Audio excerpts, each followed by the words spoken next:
Bismillahirrahmanirrahim. Innal hamdalillah nahmaduhu wa nasta'inuhu wa nastaghfiruh wa na'udzu billahi minasyururi anfusina wa min sayyiati a'malina may yahdihillahu fala mudhillalah wa may yudlil fala hadiyalah. Asyhadu an la ilaha illallah wahdahu la syarikalah wa asyhadu anna Muhammadan abduhu wa rasuluh amma ba'd. Alhamdulillah, pertama-tama marilah kita panjatkan puji kehadirat Allah Subhanahu wa taala karena atas limpahan karunia-Nya kita masih diberi kesempatan untuk senantiasa beribadah kepadanya dan senantiasa tunduk patuh atas segala perintah-Nya. Alhamdulillah, ikhwatu iman rahimakumullah yang sama-sama berbahagia, insyaallah pada malam ini saya Riyadi Pangestu akan memulai suatu kajian tentang bahasa Arab atau qawaid nahwu dan shorof yang insyaallah kita akan mengkaji apa yang telah ditulis oleh salah seorang ulama di abad ke-20, yaitu Profesor Dr. Ahmad Syalabi. Beliau adalah seorang ulama yang sangat hebat dan memiliki banyak karya. Lebih khusus, beliau adalah pakar di bidang tarikh atau sejarah kebudayaan Islam. Jika teman-teman searching di Google, itu kebanyakan yang muncul karya beliau tentang sejarah kebudayaan Islam. Namun beliau pun mengarang atau menulis beberapa kitab yang berkaitan dengan bahasa Arab. Dan yang salah satunya yaitu yang akan kita pelajari pada kesempatan kali ini, yaitu kitabnya yang berjudul Qawaidul Lughah wa Tatbiq 'alaiha. Kaidah-kaidah bahasa dan tatbik atau praktek tentangnya. Kita langsung saja kepada mukadimah yang terdapat dalam kitab ini.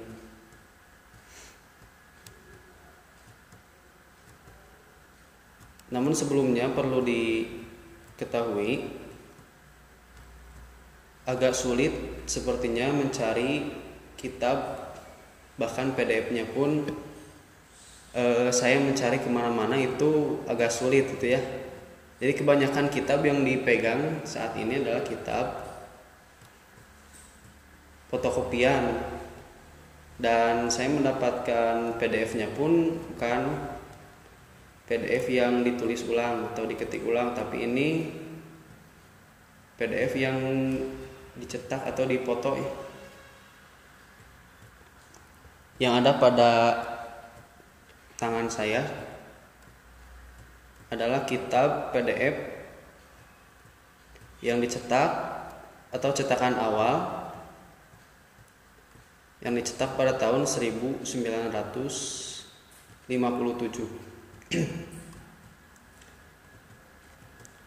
Qala al-muallifu rahimahullahu ta'ala,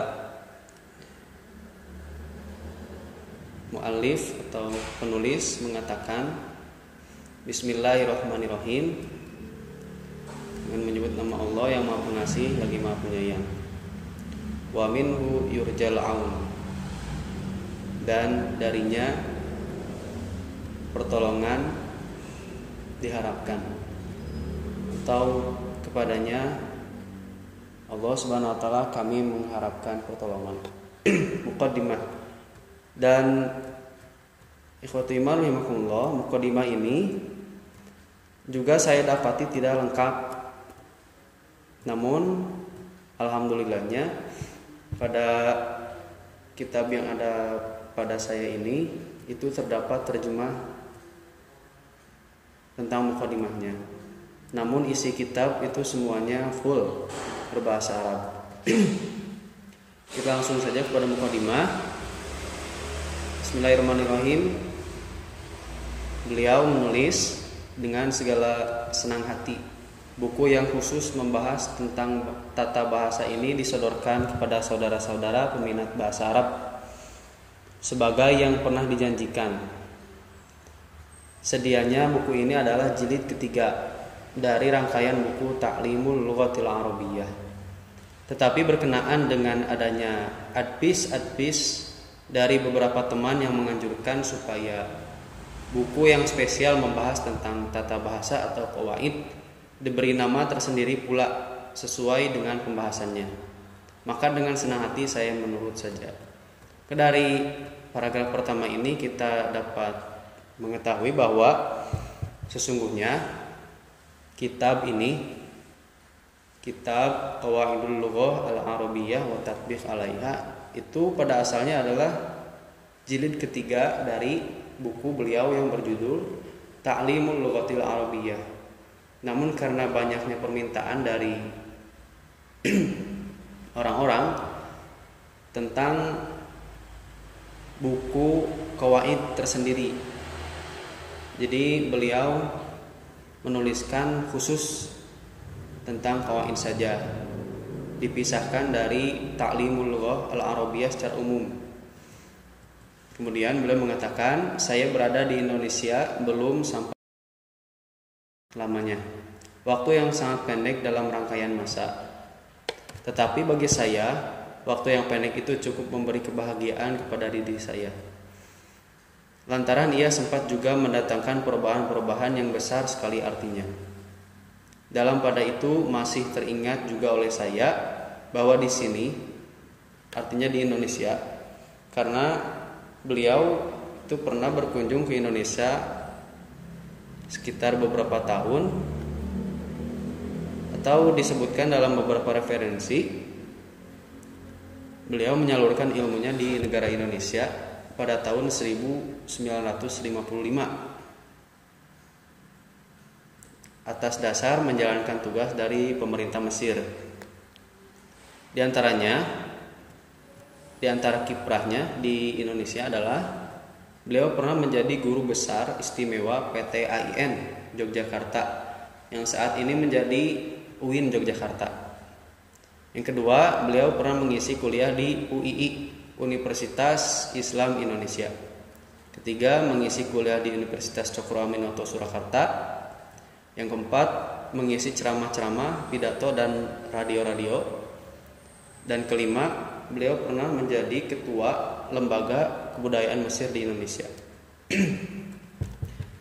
Jadi beliau mengungkapkan di mukadimah ini keberadaannya di Indonesia, dan beliau melihat keadaan di Indonesia. Berikut ditulis dalam mukadimahnya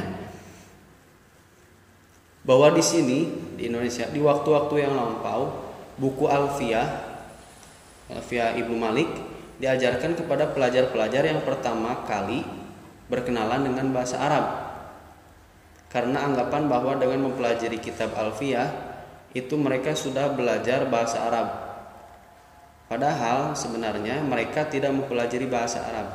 Begitu pula bahasa Al-Quran yang sesungguhnya, artinya mempelajari secara komprehensif, karena begitu banyak fan di dalam ilmu bahasa Arab. Di antaranya ada ilmu sorof, ilmu nahwu, fiqhul lughah, al-arud, balaghah, dan lain-lain, adab.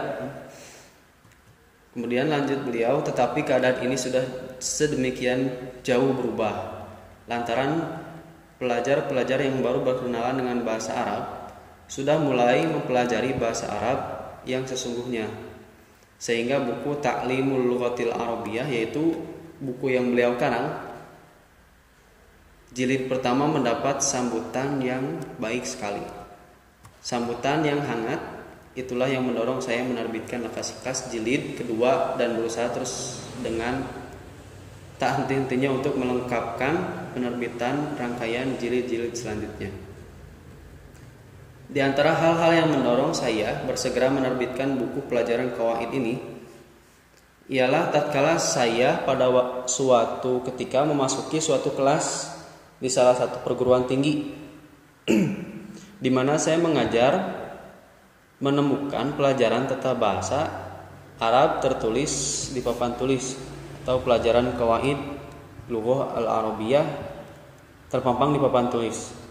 Lalu saya bertanya kepada mahasiswa yang ada di situ, kepada siapakah pelajaran ini diberikan? Saya mendapat jawaban, itu pelajaran untuk tingkat persiapan atau iqdad.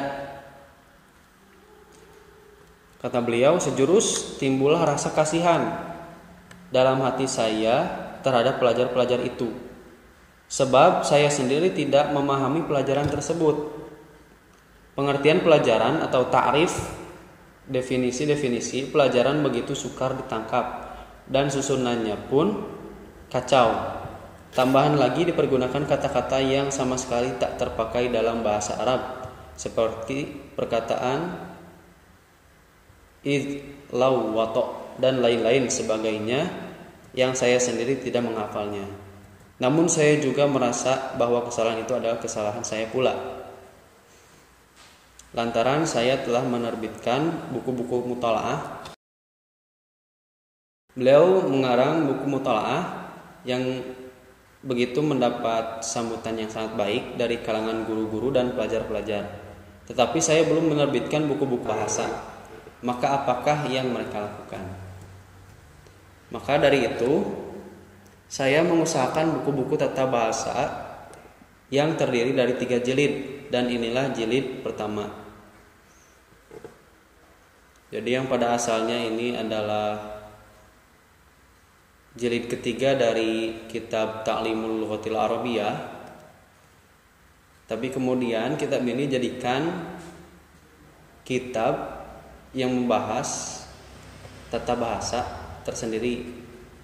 Dan inilah jilid pertamanya.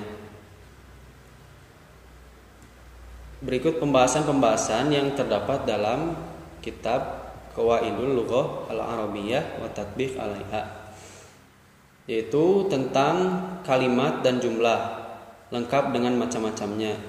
Kemudian tentang huruf dan fiil dengan pembagian-pembagiannya. Selanjutnya beberapa pembahasan penting mengenai isim lengkap dengan pembagian-pembagiannya pada mufrad, musanna, jama, serta macam-macamnya. Begitu pula mudzakkar, muannas, maksur, manqus dan sahih.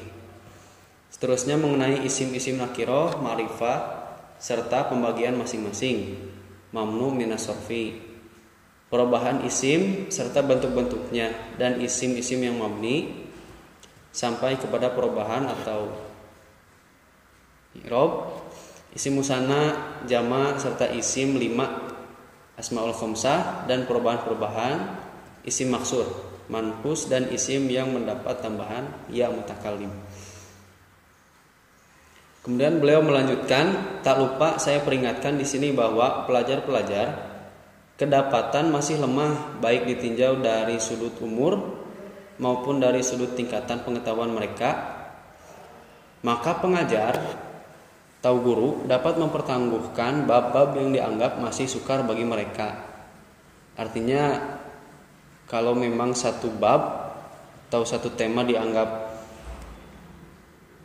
sulit ditangkap oleh siswa, maka Profesor Dr. Ahmad Syalibi pun memberikan saran untuk ditangguhkan pembahasannya dan meloncat kepada pembahasan yang lebih mudah. Kemudian beliau melanjutkan, adapun jilid kedua insya Allah akan membahas mengenai isim-isim yang marfu, yang mansub, dan yang majrur, serta isim-isim yang mengikuti masing atau mutabi marfu, mutabi mansub, dan mutabi majrur. Selanjutnya, jilid ketiga akan mengupas beberapa bab tentang shorof dan beberapa uraian mengenai nahwu yang kiranya masih diperlukan oleh pelajar-pelajar yang sudah selesai mempelajari jilid pertama dan kedua.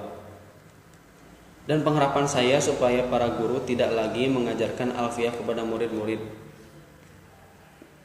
Bukan dalam arti tidak boleh diajarkan mungkin ya, tetapi memang alfiah itu adalah tingkatan. Para ulama memang mengkategorikan alfiah sebagai kitab qawaid yang tinggi atau lil kibar.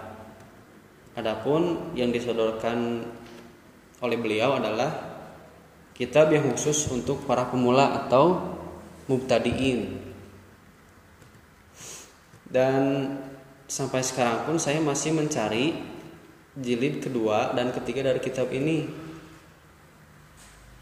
Semoga saja ikhwatu iman atau siapa saja mendapati jilid kedua dan ketiga yang mungkin akan kita bahas sampai tuntas. Namun yang demikian itu tidak menghalangi kita dari meneliti apa yang ada. Walaupun belum ada jilid kedua dan ketiganya, tapi kita usahakan saja terus berjalan kajian jilid pertama ini. Kemudian lanjut beliau, jika saudara-saudara meneliti buku-buku tersebut, maka saudara akan mendapati buku tersebut, buku yang beliau karang, bahwa semuanya disusun dengan cara-cara terbaru dan paling mudah. Tahu? Sahlun. Di dalamnya dikemukakan banyak misal untuk dituliskan oleh guru di papan tulis. Kemudian diterangkan kepada murid-murid seperti keterangan-keterangan yang saya cantumkan di bawah contoh-contoh tersebut. Setelah itu guru menyimpulkan kaidah-kaidahnya bersama-sama dengan murid-murid.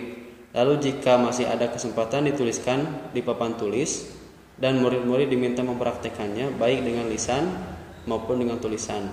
Nah, ini menggambarkan bahwa metode pengajaran yang beliau sodorkan dalam kitab ini adalah metode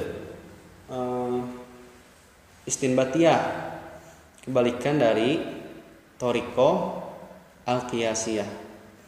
Maksudnya thoriqah al-istinbatiyah atau menyimpulkan adalah cara pengajaran dengan menyodorkan atau memberikan contoh terlebih dahulu kepada para murid, yang kemudian contoh-contoh tersebut dijelaskan dengan secara gamblang, yang pada akhirnya setelah murid mengerti lalu disimpulkanlah kaidah, maka thoriqah tersebut disebut dengan thoriqah al-istinbatiyah. Adapun metode kebalikannya, thoriqah al-qiyasiyah, itu terlebih dahulu guru biasanya memberikan kaidah yang berkaitan dengan tema yang dibahas. Lalu kemudian setelah murid-murid itu faham, diberikanlah contoh-contoh yang menyeimbangi kaidah-kaidah tersebut. Kita lanjut. Beliau mengatakan selanjutnya, kiranya tidak jika saya mengulangi lagi di sini menekankan perlunya murid-murid mempunyai bukunya masing-masing. Jadi beliau menekankan atau mengharapkan kita memegang buku tersebut masing-masing agar memang lebih terbaca dengan seksama ketika mengkajinya. Sehingga apabila guru membacakan kaidah-kaidah yang tercantum, murid-murid dapat memperhatikan dengan seksama untuk menguatkan paham mereka akan apa yang dipelajari, mengikuti apa yang bertalian dengan penjelasan-penjelasan yang tercantum dalam buku. Dengan jalan begitu, murid-murid dapat mengulanginya sendiri dan menghafalkannya di rumah masing-masing. Senantiasa mengadakan latihan praktek, sementara murid-murid melihat pada buku-buku masing-masing. Dan di dalam memberikan jawaban-jawaban tertulis atas latihan-latihan praktek itu, murid-murid dapat mengambil pedoman dari buku baik di kelas maupun di rumah. Penutup dari beliau, akhirul kalam, saya pohonkan ke hadrat Allah Subhanahu wa taala kiranya buku ini dapat memberi manfaat sebesar-besarnya dan dijadikannya jerih payah ini bakti yang ikhlas untuk keridhoannya semata-mata. Amin. Wassalam. Ditulis di Yogyakarta awal Juni 1957. Penyusun Profesor Dr. Ahmad Syalabi. Demikianlah mukadimah yang tercantum dalam kitab tersebut. Kitab ini yang kemudian selanjutnya itu pembahasan atau inti dari kitab tersebut. Semoga kita diberikan kesempatan dan kesehatan untuk mengkaji lebih dalam lagi bahasa Al-Quran, lebih khusus kitab yang sedang ada pada kita saat ini. Demikianlah yang dapat saya sampaikan. Mungkin untuk pertama kita lebih baik mengetahui mukadimahnya agar kemudian kedepannya kita mengetahui mengapa beliau menulis demikian, mengapa beliau membuat buku yang demikian. Telah kita uraikan sebelumnya. Alhamdulillah, di pertemuan selanjutnya insyaallah kita akan membahas tentang al-kalimah wal jumlah, anwa'ul kalimah dan anwa'ul jumlah. Aqul qouli hadza wa astaghfirullah li wa lakum. Wassalamualaikum warahmatullahi wabarakatuh.